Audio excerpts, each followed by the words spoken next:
I would also like to address the chaotic scenes in Minnesota over the weekend.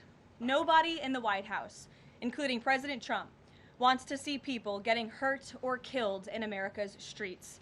This includes Renee Good, Alex Pretti, the brave men and women of federal law enforcement, and the many Americans who have been victimized at the hands of illegal alien criminals. Saturday's shooting remains under active investigation by Homeland Security Investigations and the FBI. The Customs and Border Protection is also conducting their own internal review. As President Trump said yesterday, the administration is reviewing everything with respect to the shooting, and we will let that investigation play out. But let's be clear about the circumstances which led to that moment on Saturday. This tragedy occurred as a result of a deliberate and hostile resistance by Democrat leaders in Minnesota. For weeks, Governor Walz and the Mayor Jacob Frey and other elected Democrats were spreading lies about federal law enforcement officers who are risking their lives daily to remove the worst criminal illegal aliens from our streets: murderers, rapists, pedophiles, human traffickers, and gang members.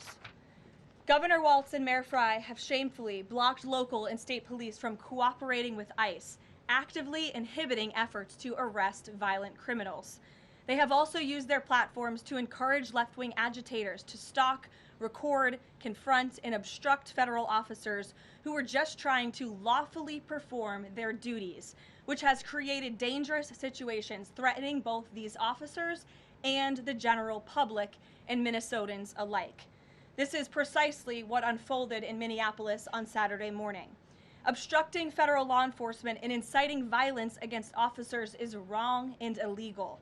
This used to be a universally accepted position in the United States. Amid the hysteria, we must remember how we got here to this moment today and what this Democrat opposition is about.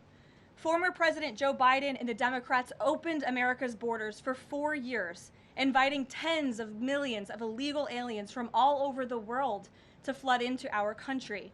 Among them, violent criminals who terrorized American communities and have inflicted devastating, permanent pain and harm on law-abiding Americans and their families. Yet we never saw outrage from Democrats or their allies in the liberal media over these horrifying crimes against U.S. citizens. The pain of American angel families was ignored and dismissed because it undermined the Democrat narrative. Innocent Americans like Jocelyn Nungray, Laken Riley, and Rachel Morin are just a few of the many victims savagely murdered by illegal alien criminals. Earlier this month, an illegal alien from Mexico with a long criminal history who came into our country under Joe Biden's administration threw a baseball-sized stone at a school bus carrying children in New Jersey and fractured the skull of an 8-year-old innocent child. President Trump promised accountability to these American families by securing the border, deporting every illegal alien who has committed crimes, especially and most importantly, violent crimes. Nearly 80 million Americans voted for him to deliver on that very promise, and he is. As the duly elected president, the president is fulfilling the will of the people by arresting and removing these threats from our country in cities from Los Angeles to New York and, yes, Minneapolis. Yet Democrat leaders in Minnesota with sanctuary city policies have actively defied federal immigration law and the will of the people.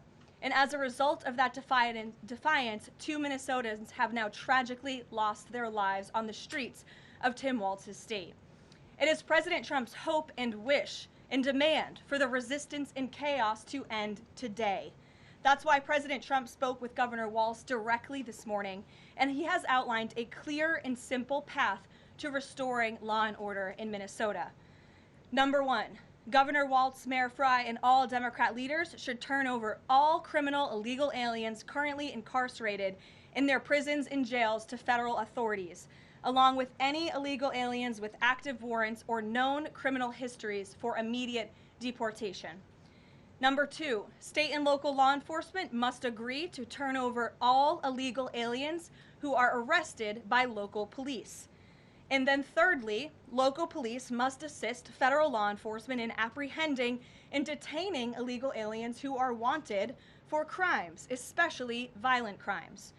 If Governor Walz and Mayor Frey implement these common sense cooperative measures that I will add have already been implemented in nearly every single other state across the country, Customs and Border Patrol will not be needed to support ICE on the ground in Minnesota. ICE and local law enforcement can peacefully work together, as they are effectively doing in so many other states and jurisdictions. Additionally, President Trump is calling on the United States Congress to immediately pass legislation ending sanctuary cities once and for all.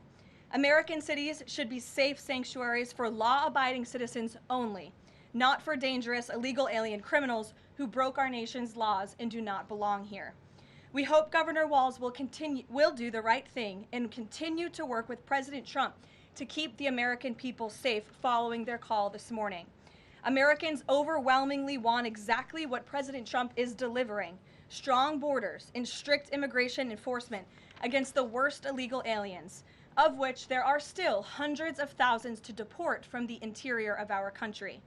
The most peaceful way to carry out this vital public safety mission is for Republicans and Democrats to do it together, and for state and local law enforcement to work together with federal law enforcement. We want to let cops be cops.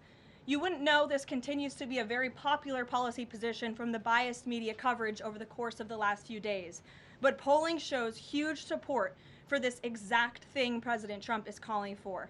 More than 80% of Americans favor deporting illegal aliens convicted of violent crimes.